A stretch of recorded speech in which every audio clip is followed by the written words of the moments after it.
Bem-vindo, professor Eduardo Apio, professor. Oi, bom dia. Bom dia, Adri. Bom dia, meu amigo Renato Rovai. Tudo bem?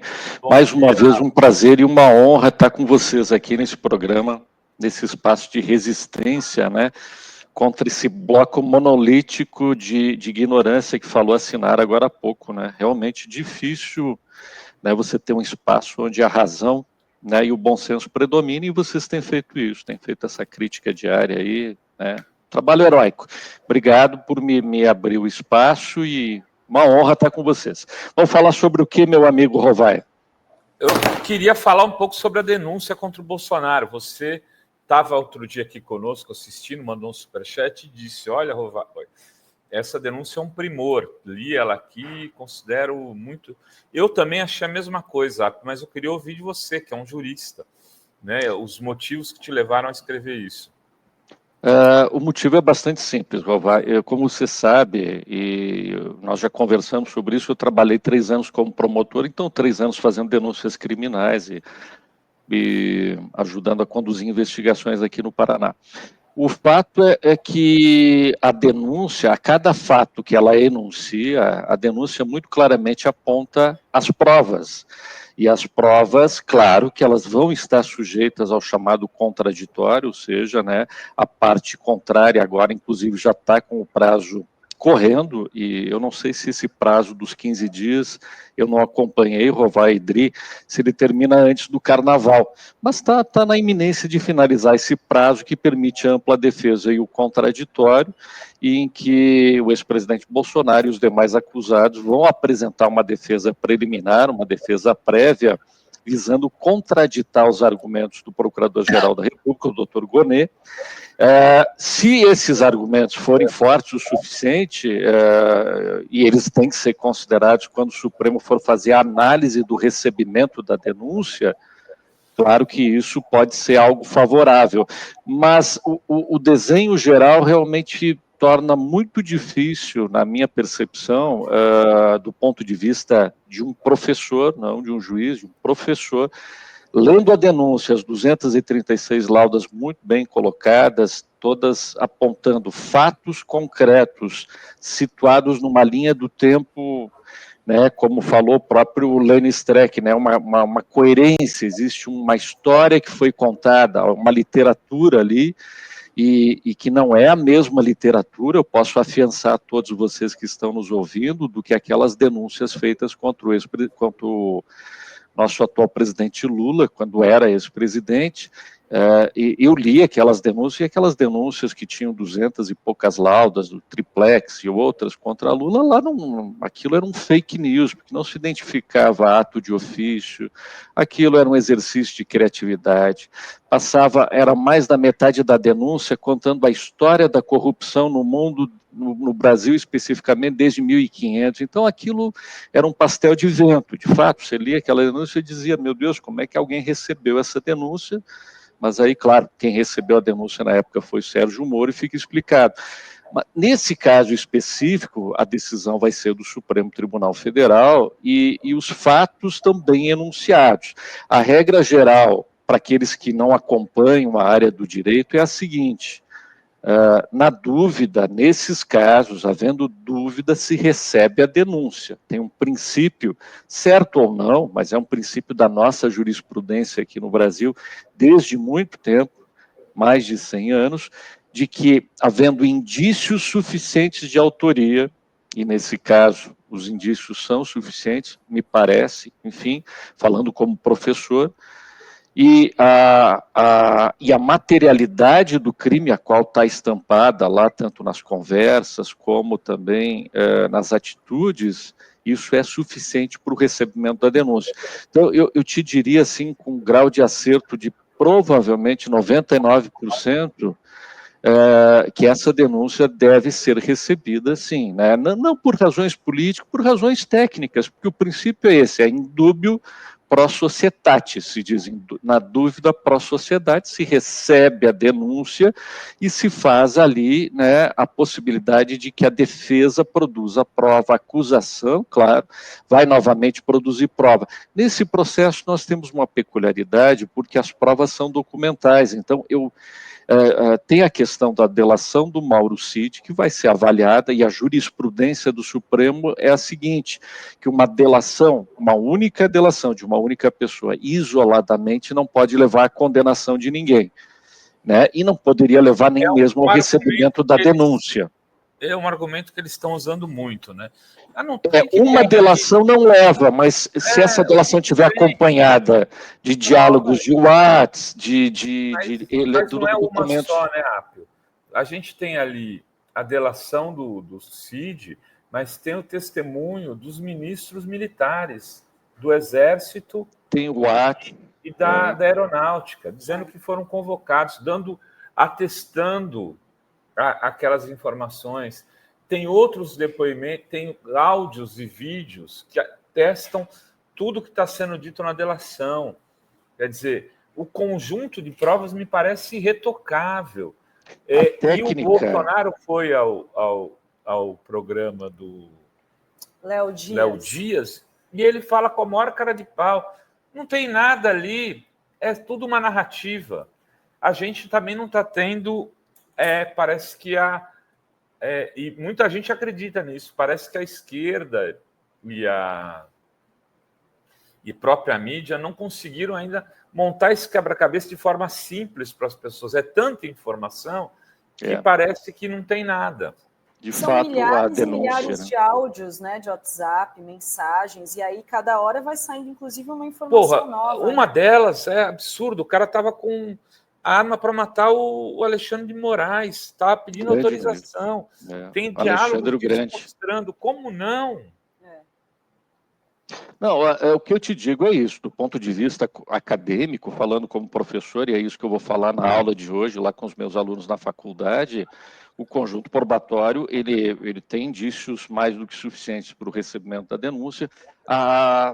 Em geral, até a melhor técnica de defesa nesses casos consiste em fazer uma defesa muito abreviada de 3 linhas. Tradicionalmente é isso. Como esse processo tem uma dimensão política grande, etc., então eu não sei exatamente para que lado vão as defesas, mas assim, a prática demonstra isso. Geralmente você, para evitar um debate muito acalorado na sessão de recebimento da denúncia, que poderia servir como uma espécie de condenação política ou enfim, uma espécie de libelo acusatório, a defesa tenta ser econômica nos argumentos para que depois, na data do julgamento, não sejam por demais expostos, simplesmente nomeando testemunhas no Brasil e, eventualmente, fora do Brasil. Isso pode acontecer das defesas apontarem testemunhas que residam eventualmente nos Estados Unidos, pessoas que estão até foragidas da própria justiça brasileira. Pode acontecer, sim. Então, o Supremo vai ter que tratar dessas questões todas. Por sorte, nós temos um ministro relator que é provavelmente o maior conhecedor do processo penal dentro lá da corte, que é o ministro Alexandre de Moraes. O maior conhecedor de direito constitucional, seguramente, é o ministro Gilmar Mendes. Nós temos o ministro Toffoli com votos fantásticos também em matéria de processo penal, mas nas mãos do ministro Alexandre, realmente, que é um ex-promotor experimentado, secretário de Justiça, ministro de Justiça e escritor de vários livros de direito constitucional, realmente o Brasil não poderia estar em melhores mãos, na minha opinião. Não estou jogando confete, eu estou dizendo do ponto de vista técnico. Deixa eu te perguntar uma coisa. Você falou do Alexandre de Moraes e tem agora esse imbróglio com os Estados Unidos, né, Adri? Eu gostaria de saber sobre isso.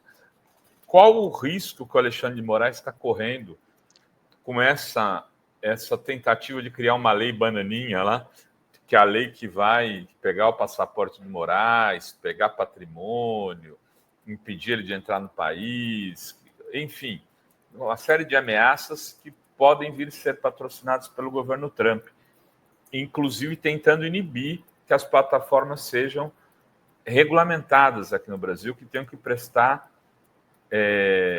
tenham que atender à Constituição brasileira. Claro. E o que risco o Brasil corre, Apio? O Supremo Tribunal Federal está no uso da plena jurisdição brasileira quando busca regular a forma como essas plataformas se comunicam. Se elas não têm um controle, uma autorregulação suficiente, é evidente que essa regulação vai vir de fora. Então, isso é totalmente razoável, e isso tem sido aplicado como um estándar de julgamento na Europa, só que, claro, para o governo Trump fica mais fácil litigar com o Brasil do que litigar com a Europa como um bloco. Então, a Europa, tirando, né, tirando a questão da Inglaterra, a Europa me parece que está muito fortemente decidida a regular essas plataformas de redes sociais, especialmente Google, especialmente o Instagram e também a plataforma X. Então, a briga é essa, eles tentam, né, estimular um debate num nível aqui relativamente local, né, com alguém que isoladamente é mais fraco. Então, a única alternativa para o Brasil e para a jurisdição brasileira e para os tribunais brasileiros, inclusive o Supremo, é criar um fórum de debates internacional, alinhavando, né, contatos e eventos com tribunais constitucionais, cortes constitucionais da Europa, Itália, Espanha, França, Alemanha, países que têm uma tradição forte no direito constitucional, Portugal também, né? Então, nesse momento seria a melhor estratégia, tentar fazer colocar a questão da regulação e dessa ameaça que é feita individualmente ao ministro Alexandre, mas que na realidade é uma afronta à Corte, ao Supremo Tribunal e ao Judiciário brasileiro como um todo, tentar alinhavar esse debate como um debate em torno da independência dos juízes, né? A independência judicial que está sendo colocada em xeque. Então, a questão, o nível do debate, a intensidade da discussão se acentua na medida em que o procurador-geral apresenta uma denúncia que traz, evidentemente, é inegável que traz um impacto nas eleições daqui a 2 anos, né? É inegável, isso afeta tanto o ex-presidente Bolsonaro quanto afeta uma eventual candidatura do governador Tarcísio. Então, o conjunto é esse, é um recrudescimento do debate, mas, enfim, não se sabe se esse debate vai se estabilizar, né? Me parece fazer uma aliança... criar um fato político que daqui a 30 dias ninguém mais lembra. Uma aliança internacional pela defesa dos juízes, né, das decisões judiciais. Eu acredito que é uma estratégia possível, sim. Os nossos ministros no Supremo têm uma boa relação com presidentes de cortes constitucionais na Europa. O ministro Gilmar, o ministro Barroso, em alguns ministros Barroso é mais ligado às cortes nos Estados Unidos. Mas temos ministros que têm essa interlocução, né, e professores que têm essa interlocução, posso citar inúmeros, o próprio Lenin Streck, enfim, e Pedro Serrano, e pessoas que podem catalisar esse movimento. Um movimento no sentido de que né, é o movimento Denorex, eu sou você amanhã, aquela coisa, né, se está acontecendo... Esse é o da Vodka Orloff, viu? É da Vodka Orloff, desculpa, parece, mas não é. Parece. Eu sou você amanhã. Eu sou você amanhã.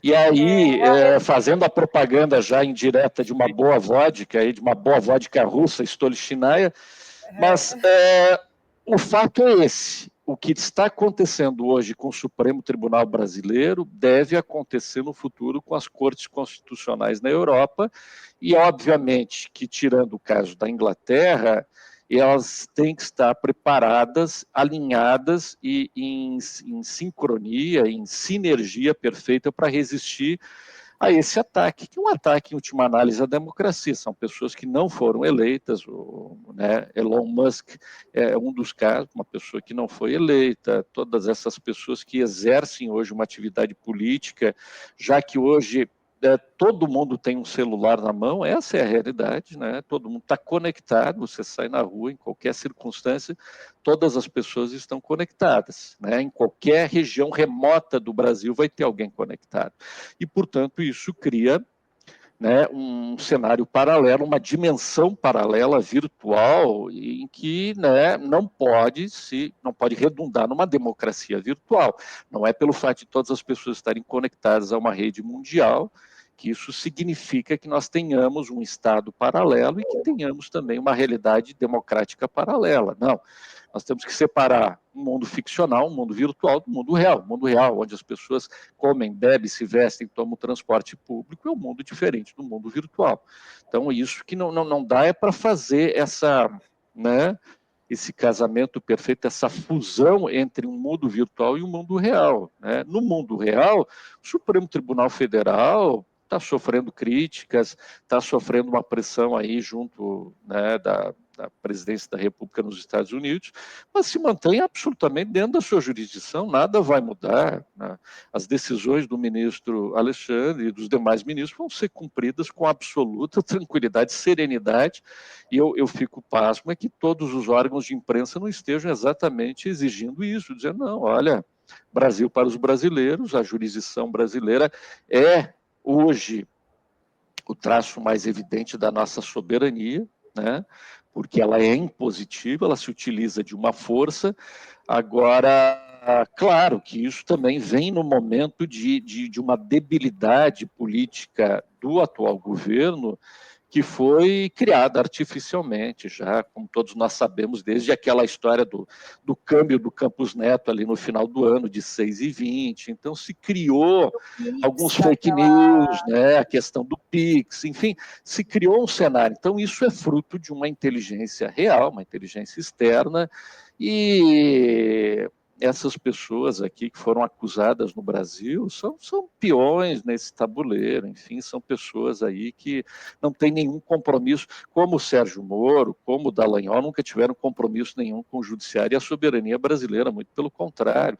Então, assim, o problema é esse, é o pior escravo é aquele que é cativo por vontade própria, aquele que se submete, aquele que faz o papel de mordomo de luxo de autoridades e forças políticas e econômicas estrangeiras que não têm nenhum compromisso com os brasileiros, muito pelo contrário, até acho que eles estão certos, o compromisso deles é com os acionistas deles, com o mercado americano, com os eleitores norte-americanos que votaram em sua maioria, né, no Trump, essa é a questão, insatisfeitos que estavam com a inflação nos Estados Unidos, essa é a questão. Então, assim, a questão é de soberania, e o Supremo não vai se deixar intimidar por isso, de forma alguma. Eu, se eu fosse o ministro do Alexandre de Moraes, a minha menor preocupação era ter que não ter um visto para ir para os Estados Unidos, mas, né, poder ir a Florença, poder ir a Roma, Paris, poder ir... Né? Enfim, são tantos os lugares mais interessantes, eu acho que a exceção seria feita a Nova York, mas ainda assim, Nova York não deixa de emular um pouco também os valores europeus, é a cidade mais europeia dos Estados Unidos. Eu não vejo prejuízo. Perdeu feio lá. Né? E ele perdeu feio em Nova York. Exatamente. Houve uma mudança de comportamento, sim. Mas o problema que o pessoal fala, pelo menos, lá é a questão da inflação. Acho que a inflação teve um peso muito significativo. Houve uma inflação em tudo, especialmente nos alimentos. Não é muito diferente do que está no Brasil. O Brasil também, o pessoal ficou assustado com a inflação dos alimentos. Então é aí que a coisa toca, né? Esse é o ponto que o governo tem que tratar. Eu ia te perguntar sobre a nova estratégia da defesa do Bolsonaro. Eles estão agora querendo afastar o Zanin e o Flávio Dino do julgamento do caso. Eles já tentaram afastar o Moraes e agora querem... Isso tem algum sentido para você? Não tem absolutamente nenhum sentido. Não há nenhuma presunção de suspeição contra esses ministros. São ministros que foram nomeados pelo presidente Lula, mas sim, são pessoas imparciais, pessoas de ilibada conduta, passaram pelo crivo do Supremo Tribunal Federal, do Senado da República. Né? Eu não vi nenhuma manifestação, né, contra nenhum desses ministros. Pelo contrário, até os ministros têm colocado que, do ponto de vista alguns ministros, como o ministro Gilmar Mendes, tem que colocar que, do ponto de vista acadêmico, não há nenhuma inconstitucionalidade naquela lei que foi aprovada durante o governo Jair Bolsonaro, que é exatamente essa lei que visa preservar o Estado democrático de direito. Porque a lei criminaliza a tentativa de golpe, ela não criminaliza o golpe concretizado, realizado, ele criminaliza a tentativa. E o tipo penal incriminador, ele pode fazer isso, ele pode deslocar. Não é comum que aconteça, isso são exceções no direito penal. A regra geral é que você não pune a tentativa se os atos posteriores não foram realizados. Mas, como exceção, em alguns crimes isso é possível, você antecipa e criminaliza a conduta que antecede a execução, que é a tentativa. Então, não há problema do ponto de vista dogmático.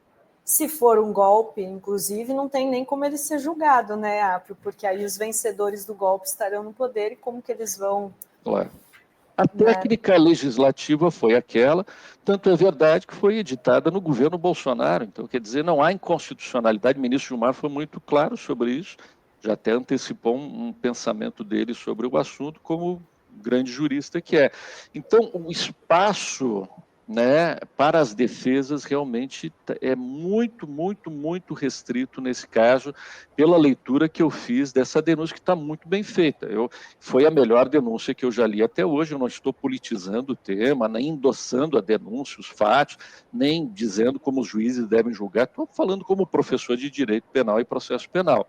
É a melhor denúncia, por quê? Porque ela descreve claramente os fatos, as circunstâncias dos fatos, ela consegue ser muito objetiva, ela permite a defesa, ela enuncia as provas que foram colhidas, que são documentais, no inquérito que foi primorosamente conduzido pela Polícia Federal.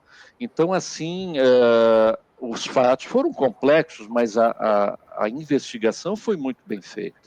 A investigação conseguiu capturar isso e colocar e permitir que o procurador-geral estabelecesse um desenho muito claro, uma linha do tempo e de fatos que começou já vários anos.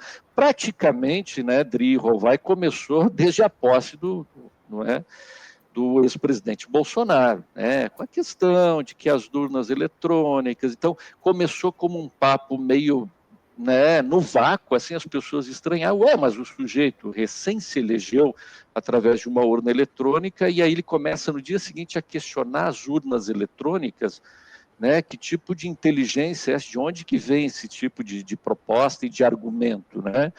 E aí isso vai evoluindo para criar um clima, né, de que ganha, mas não leva, o presidente Lula ganha, mas não leva, que culminou com o 8 de janeiro. Então, as circunstâncias estão postas, eu não acredito. Falar em anistia, como é que você vai falar em anistia se nem a denúncia foi recebida ainda, né? E a anistia é uma prerrogativa, claro, ela está atrelada ao Congresso Nacional. Mas nesse caso, quando os fatos são bem definidos, claramente definidos, e já foram apreciados pelo Judiciário, que já proferiu o Supremo inúmeras condenações transitadas em julgado, então é muito difícil, isso está muito mais próximo da graça, né, que só pode ser concedida pelo presidente da República, como fez o presidente Trump lá, em relação até a alguns familiares dele lá nos Estados Unidos. Então, se o fato já está delimitado, isso não está no âmbito da anistia, isso está no âmbito da graça, que é uma prerrogativa constitucional do presidente Lula. Então, se o presidente Lula decidir conceder a graça e perdoar aqueles terroristas do 8 de janeiro, bom, aí é uma prerrogativa dele. Eu não acredito que essa prerrogativa pertença hoje, depois de julgado pelo Supremo, ao Congresso Nacional. Rovai, acho que é isso, né? Queria só perguntar para o Apio o que ele acha do Sérgio Moro estar liderando a pesquisa para governador do Paraná. Eu acho que é esperável, porque assim, o antipetismo ele se associou ao bolsonarismo. O bolsonarismo capturou uma parcela importante do antipetismo, né, especialmente aqui nos estados do Sul. Nem todos os antipetistas são bolsonaristas. Muita gente não gosta do Bolsonaro, mas tapa o nariz, né, endossa o fascismo porque é antipetista, porque caiu naquela ladainha de 10 anos de Jornal Nacional batendo nas costas do Lula. Então, o Lula foi crucificado durante 10 anos, passou mais 2 anos preso aqui em Curitiba por simplesmente ter visitado um apartamento no Guarujá, uma visita no qual, no vídeo, ele mostra que não gostou, inclusive, do lugar. Então, é uma situação absolutamente surreal, uma prisão política, que foi definida como política pelo Supremo Tribunal. E o Sérgio Moro representa no imaginário coletivo aqui no Paraná muito desse antipetismo. Ele mesmo disse esses dias, eu prendi o Lula, eu isso, eu aquilo. Então, assim, aquilo que seria motivo de vergonha, desonra e responsabilidade criminal para outros juízes, ter conduzido um processo de forma parcial, suspeita, criando uma cama de gato política para o presidente Lula, aqui serve como plataforma política. Diz, não, olha, eu consegui derrubar o petismo, pelo menos aqui no âmbito regional, enfim, e alguns diriam até no âmbito nacional. Então, reverter isso com base nos fatos depende de uma imprensa de resistência como vocês, livros como esse aqui que eu recebi até do Sálvio, que eu fiz o prefácio desse livro, me permitem até... Esse rapaz aqui, eu fiz o prefácio, a tese de doutorado dele é exatamente falando no Lava Jato e a intervenção das agências de inteligência dos Estados Unidos, especialmente CIA. Então está muito bem colocado. Então o cenário está colocado. O CNJ encaminhou todos esses documentos e indícios contra Sérgio Moro para o Procurador-Geral Gonet em junho de 2024. Pois bem, nós estamos entrando em março de 2025. Até então não houve aparentemente nenhuma movimentação em torno disso. O ministro Salomão, no Conselho Nacional de Justiça, teve uma postura heróica e conseguiu levar adiante a revelia do próprio ministro Barroso um relatório que aprovou indícios existentes de corrupção, formação de quadrilha, peculato envolvendo essas pessoas, inclusive Sérgio Moro. Então, assim, evidentemente que eu, como eleitor aqui do Paraná, espero que até as eleições daqui a 2 anos esses fatos estejam esclarecidos, porque eu não consigo imaginar como que alguém acusado de desviar 6 bilhões de reais dos cofres públicos, e esse fato eu identifiquei na vara, né, e foi a razão do meu afastamento.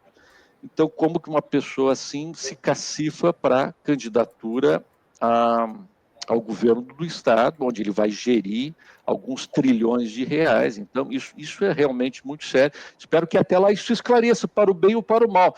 Se for inocente, que seja inocentado, né? Nós somos todos a favor da transparência, ele eu acredito que também, né? Então, transparência total, quem não deve não teme, que se faça uma investigação, que se abra sigilo tributário, fiscal, bancário. São 6 bilhões de reais, é isso? Foram 6 bilhões, em torno de 6 bilhões de reais que foram desviados naqueles acordos de leniência fechados com a Odebrecht, que foi a grande vitoriosa daquele processo. Por que vitoriosa? Porque todos os executivos saíram livres e, entre aspas, anistiados. A empresa foi lá, pagou, bancou essa dinheirama toda, que depois serviria para criar a Fundação Lava Jato, aqui em Curitiba, ou Fundação Dallagnol, não sei qual seria o nome.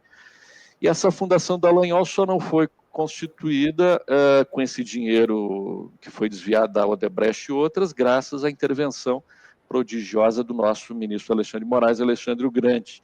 Se não, hoje estariam montados aí nesse orçamento bilionário, e aí, claro, com uma campanha a pleno vapor em favor desta candidatura do Sérgio Moro. Mas o fato é que, sim, ele tem uma parcela de representatividade aqui no Paraná.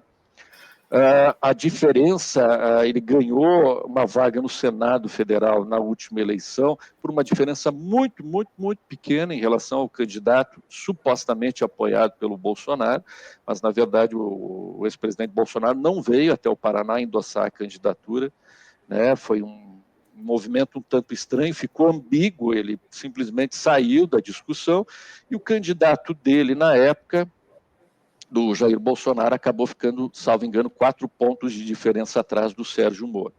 Então, naquilo ele se elegeu, só que quando ele se elegeu não havia ainda, esses fatos que eu apurei na 13ª não haviam sido apurados, eu não havia passado por lá ainda.